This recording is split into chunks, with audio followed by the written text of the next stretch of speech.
Today we are going to talk about one more poem by Emily Dickinson, that is The Last Night That She Lived. इस pome में कि जो कि हम cover कर रहे थे एमिली डिकिंसन की पोम्स को, तो आज हम उनकी एक और पोएम को डिस्कस करने जा रहे हैं। तो the last night that she lived मतलब किसी की यहाँ पे डेथ बताई गई है किसी लेडी की, और वो उसकी लास्ट नाइट जबकि वो ख़त्म होने वाली थी, तो क्या होता है, जो लोग देख रहे हैं उनके इमोशंस क्या हैं उस डेथ को देखते हुए। As we all know, Emily Dickinson जो है उनकी मोस्टली पोम्स में इसी तरीके की थीम होती थी, सैडनेस, इमोर्टैलिटी या फिर डेथ। इस पोम में भी वही है। इसमें क्या है कि लोग जो हैं वो आए हुए हैं अब ऑब्जर्व करने के लिए जिसकी डेथ हो रही है उसे, और उनके इमोशंस को यहाँ पे बताया गया है कि किस तरीके से चीज़ें जो होती हैं वर्ल्ड में होती हैं, लोग इन्हें नोटिस नहीं करते हैं। मतलब दैट मीन्स डेथ तो ट्रुथ है, बट फिर भी लोग इसे इतना कॉमन मतलब ध्यान ही नहीं देते हैं। चीज़ बहुत कॉमन है, बट कि किसी का जन्म हुआ है तो वो ख़त्म होगा, बट कोई लोग इसको ध्यान नहीं देते हैं। तो किस तरीके की फीलिंग्स जो है वो उनकी डेथ पे यहाँ पे जो स्पीकर हैं वो बता रही हैं, वो हम इस पोम में देखेंगे। तो स्टार्ट करते हैं इसकी line by line explanation. First stanza में हम देखते हैं, the last night that she lived it was a common night except the dying this is to us made nature different. That means कि यहाँ पे इस फर्स्ट स्टैंजा में क्या कह रहे हैं स्पीकर, कि जो यहाँ पे जो वुमेन ख़त्म हो रही हैं, जो लेडी ख़त्म हो रही हैं, जिनकी वो लास्ट नाइट है उनकी लाइफ की, last night of the last night that she lived, that means her उसकी लाइफ की लास्ट नाइट। जो ऑब्जर्वर हैं वो देख रहे हैं कि वो जो लोग हैं, यहाँ पे स्पीकर भी है और भी लोग हैं, वो बता रहे हैं कि मतलब जो नाइट थी वो जो उसकी लास्ट नाइट थी वो एकदम कॉमन थी। दैट मीन्स जैसे अदर नाइट्स होती हैं वैसे ही थी।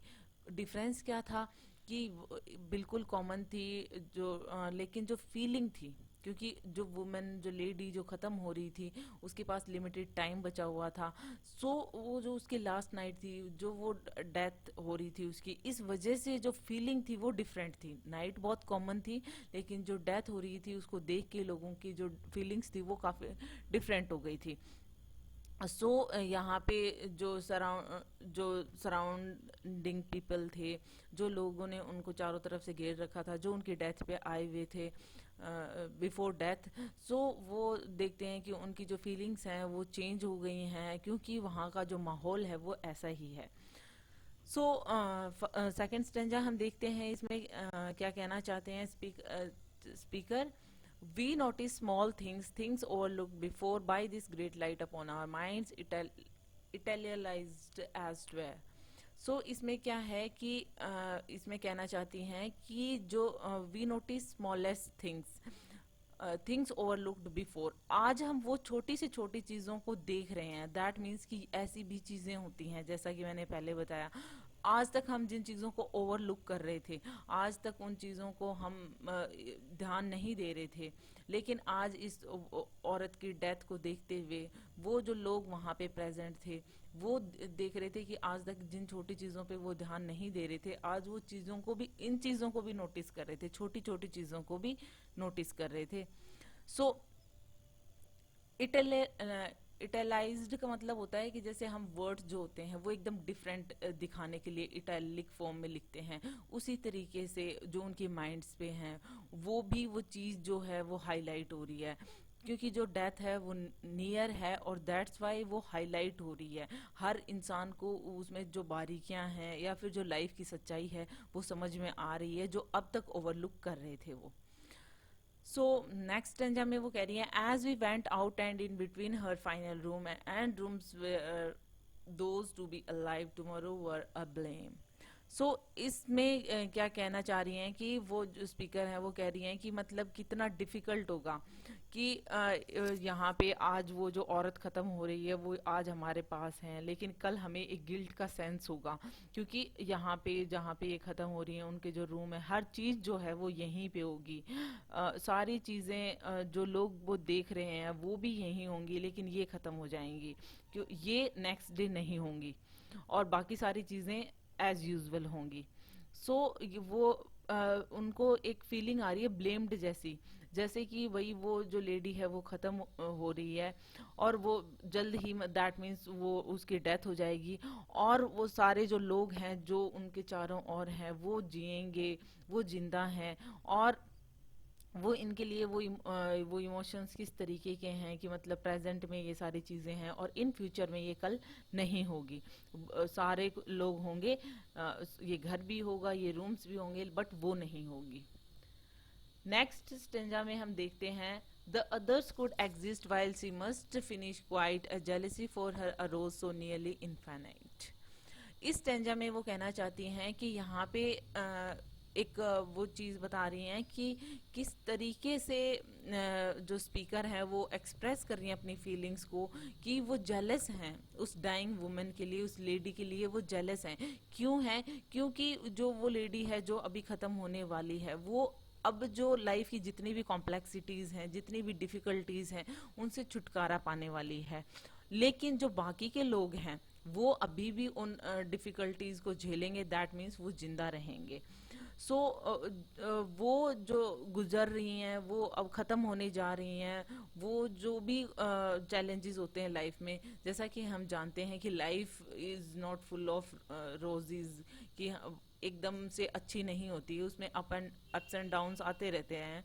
सो यहाँ पे स्पीकर जो है वो जो डाइंग लेडी है, वुमन है, उसके लिए जेलसी फील कर रही हैं, क्योंकि उनके लिए तो वो जो है वो चैलेंजिंग डिफिकल्टीज हैं लाइफ की, वो तो ख़त्म होने वाली हैं, और वहाँ पे जो लोग हैं उनकी अभी भी कंटिन्यू रहेगी।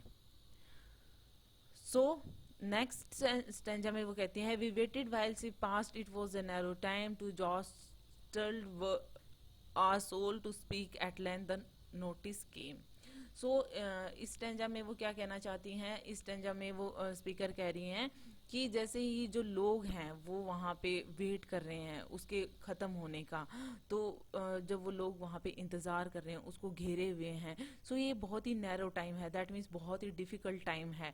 सो मतलब इतना ज़्यादा दुख का टाइम है कि उसको लास्ट ब्रीथ लेते हुए हम देखेंगे, एंड वो कितना ऐसा टाइम है, इमोशंस को यहाँ पे शो कर रही हैं वो। सो वो फाइनल मोमेंट्स का वो इंतज़ार कर रहे हैं, और एकदम जो लोग हैं वो too jostled to speak, that means वो एकदम वहाँ पे फ्रीज हो गए, दैट मीन्स वो कुछ भी नहीं बोल पा रहे हैं, मतलब ऐसा नैरो टाइम है, ऐसा डिफ़िकल्ट टाइम है कि वो कुछ भी बोलने के लायक नहीं है, या फिर नॉट एबल टू स्पीक। सो यहाँ पे क्योंकि किसी भी टाइम पे उनकी जो डेथ है वो हो सकती है, और एट लेंथ दैट नोटिस केम, और फाइनली जो होता है कि नोटिस जो है वो आ जाता है, दैट मीन्स वो ख़त्म हो जाती हैं औरत। और यहाँ पे चीज़ें जो हैं, नेक्स्ट क्या होता है, she mentioned and forgot then lightly as a reed bent to the water struggle scarce consented and was dead. अब इसमें वो जो है उनकी डेथ को एक रीड के साथ में, एक जो पौधा होता है जो पानी के साथ पानी के पास में उगता है, रीड एक टाइप की घास होती है, लंबी लंबी घास। सो वो मेंशन करती हैं यहाँ पे कि किस तरीके से जो स्पीकर है वो डिसाइड कर रहे हैं जो औरत के फाइनल जो मोमेंट्स थे वो किस तरीके के थे, दैट मीन्स वो ख़त्म हुई उससे पहले क्या हो रहा था उसकी बॉडी में। सो वो कुछ वर्ड्स बोली जाने से पहले, जैसे कि एक जो रीड का पौधा होता है पानी के बगल में होता है और वो शिविर करता है, उसी तरीके से मतलब वो एकदम से शिविर करती है हल्का फुल्का सा, और उसके बाद में वो स्ट्रगल नहीं कर रही थी, मतलब डेथ के साथ फाइट करने के लिए वो स्ट्रगल नहीं कर रही थी, वो कॉन्सेंट्रेट थी, दैट मीन्स उसने एक्सेप्ट कर लिया था, और उस चीज़ को एक्सेप्ट, डेथ को एक्सेप्ट कर लिया था, और सडनली फिर वो ख़त्म हो जाती है। मतलब वो जो लेडी होती है जिसकी मौत होने वाली होती है और वो अब मर चुकी है, वो रेडी होती है मरने के लिए। सो उसको ऐसा लगता है कि उसकी कोई डिज़ायर ही नहीं होती है इस वर्ल्ड में रहने के लिए। So she is ready, she is consented कि उसको कोई स्ट्रगल नहीं करना था। जस्ट लाइक रीड जो पौधा होता है वो शिविर करता है जो पानी होता है उसमें, और कुछ टाइम के बाद में जैसे ही वो पानी के कांटेक्ट में ज़्यादा आ जाता है, बैंड हो जाता है, और उसके बाद में वो ख़त्म हो जाता है। तो उस रीड के पौधे के साथ उसको, उस लेडी को कंपेयर किया है यहाँ पे जिसकी डेथ हो रही थी। एंड लास्ट स्टेंजा अब हम देख रहे हैं, उसमें क्या होता है, and we place the hair and drew the head erect and then an awful leisure was believed to regulate। इस स्टेंजा में वो कहती हैं एंड वी, जो हम लोग थे, जो उनको घेरे हुए थे, जो उसके लास्ट इस जर्नी में साथ में थे। सो हमने उनके बाल ठीक किए, उनके हेयर फिक्स किए। जब औरत वो ख़त्म हो जाती है, उनकी जो पोजीशन है हमने उसको सीधा किया, मतलब उसकी बॉडी को इरेक्ट किया, एकदम सही से किया, और उसके बाद में वेट करते हैं। वो एक ऑफुल लेज़र होता है, मतलब एक फुर्सत होती है ना, जैसे मतलब लोग उसके जो लास्ट मोमेंट पे जो काम करते हैं, जो डेड बॉडी के साथ में वो कर रहे होते हैं और लोग वेट कर रहे होते हैं। सो वो मतलब बहुत ही ऑफुल लेज़र होता है, मतलब फुर्सत के टाइम होता है, लेकिन वो बहुत ही इमोशनली आप देखो तो वो बहुत ही इस तरीके का होता है, ऑफुल होता है। सो सारे उस बॉडी के अराउंड बैठे रहते हैं, और यहाँ पे जो वुमेन की डेथ हो रखी है वो उस चीज़ को दिखाया गया है कि किस तरीके की चीज़ें बाद में होती हैं। सो वो ये होता है कि अब वो जो औरत है वो ख़त्म हो गई है, और हमें मतलब जो स्पीकर है वो जो फीलिंग है वो किस तरीके की होती हैं, वो जो औरत है अब जो ख़त्म हो गई है, और अब जो लोग बाकी के लोग हैं वो अपनी लाइफ को वापस से रेगुलेट करेंगे, वापस से चीज़ों को वैसा करेंगे, और एक अच्छी लाइफ जीने की कोशिश करेंगे, अच्छी इन द सेंस कि फुल ऑफ प्रिंसिपल्स। सो यहाँ पे इस पोम में वही सारी फीलिंग्स को बताया गया है कि लोग जो होते हैं वो उसके लास्ट टाइम में किस तरीके की फीलिंग उनके मन में आती है, और उसको रीड और इन सब चीज़ों के साथ में कंपेयर किया गया है। Hope you like it. If you like it please hit the thumbs up button, please please please subscribe the channel, put your views and suggestion in comment section. So thank you.